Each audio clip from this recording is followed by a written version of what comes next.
Jamais sans la grâce, une dévotion matinale qui vous connecte à la pensée de Dieu et vous donne la provision du ciel au quotidien. Nouvelle journée, nouvelle provision, bienvenue dans la dévotion du jour. Avant d'aller plus loin, nous allons juste prier. Seigneur notre Dieu, alors que nous sommes encore là ce matin, c'est pour t'écouter, c'est pour laisser ta parole prendre le dessus. C'est pourquoi nous prions que la chair diminue et que l'esprit soit élevé. Viens nous faire du bien ce matin, viens nous parler ce matin au nom puissant de Jésus. Amen. Alors ce matin, nous allons encore laisser Dieu nous parler et nous voulons dire merci à Pasteur Roland qui nous a entretenus dans cette pensée de Dieu qui parle encore la semaine passée. Alors cette fois, nous allons aborder un sujet d'actualité alors que nous venons de fêter Noël. Hier, Noël qui tombe sur un dimanche, c'est une double grâce, un privilège. Et je sais, beaucoup ont fêté Noël, mais d'autres n'ont pas aussi fêté pour des raisons qui font polémique. Et je ne veux pas aller sur ces raisons ce matin. Pourquoi fêter, pourquoi ne pas fêter, pourquoi d'autres fêtent, pourquoi d'autres ne fêtent pas. Et je ne veux pas aller sur ça. Vous savez ce que la Bible dit par rapport à ces choses? Lorsque nous voyons dans Colossiens 2, verset 16, la Bible est claire là-dessus. C'est pourquoi personne n'a le droit de vous juger ou de vous critiquer à propos du manger ou de boire, ni de vous imposer l'observation des jours de fête, des nouvelles lunes ou des sabbats. Verset 17.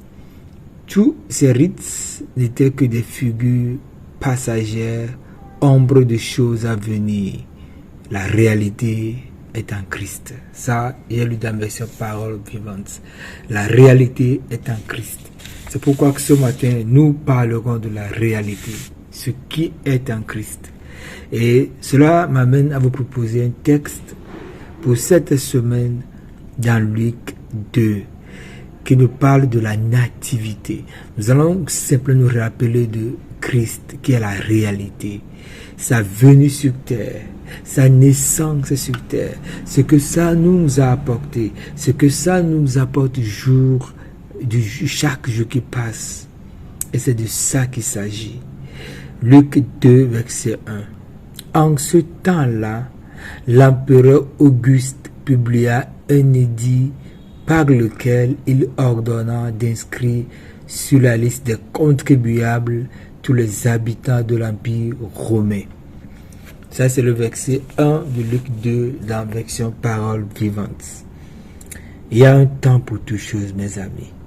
Parlant de la naissance de Jésus, la Bible dit en ce temps-là. Il y a un temps que Dieu a fixé. Il y a un temps que Dieu a destiné. Il y a un temps que Dieu a mis à part. Pendant plus de 400 ans, Israël n'écoutait plus Dieu. Mais au temps fixé, Dieu va envoyer le Messie. Un enfant sera né, un fils sera donné pour le salut de l'humanité. Et ce jour arriva.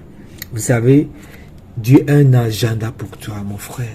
Dieu a un agenda pour toi. Il y a un jour qui est fixé pour toi. Il y a un jour de visitation que Dieu a fixé pour toi. Il y a un jour de restauration que Dieu a fixé pour toi. Il y a un jour de salut, un jour de grâce, un jour de paix que Dieu a fixé pour toi. Et lorsque le jour sera arrivé, il n'y a rien qui pourra arrêter ce que Dieu a prévu pour toi. Rien. Lorsque le temps fut arrivé, l'ange va dire à Zacharie, tes prières ont été exaucées. Alléluia. On peut attendre Zacharie dit, c'est maintenant, mais il est tard. Je suis maintenant vieux. Je ne peux plus répondre. Ma femme, elle est vieille. Non. Le jour que Dieu a fixé est arrivé. Oh, ce matin, est-ce que nous avons le discernement et de voir que Dieu a fixé un jour et que ce jour est arrivé? On n'est pas le maître du temps, mais nous pouvons discerner le temps. pouvons discerner le jour que Dieu nous a destiné. Il y a un jour que Dieu nous a donné. Il y a un temps que Dieu a fixé pour moi, pour l'accomplissement de ses promesses dans ma vie. Et Dieu dit, le jour fixé, ces choses arrivent. En ce temps-là, nous allons continuer de cette pensée et voir ce qui va se passer. Que Dieu nous bénisse. Passez une bonne journée au nom de Jésus. Amen. Si vous avez aimé cette émission, parlez-en à vos amis. Parlez-leur du message de la grâce et de ce qu'il fait dans vos vies. Pour un sujet de prière, une question ou pour devenir partenaire, contactez-nous au 00229 94 75 80 20. Que Dieu vous bénisse et à la prochaine. En attendant, pensez avec Dieu.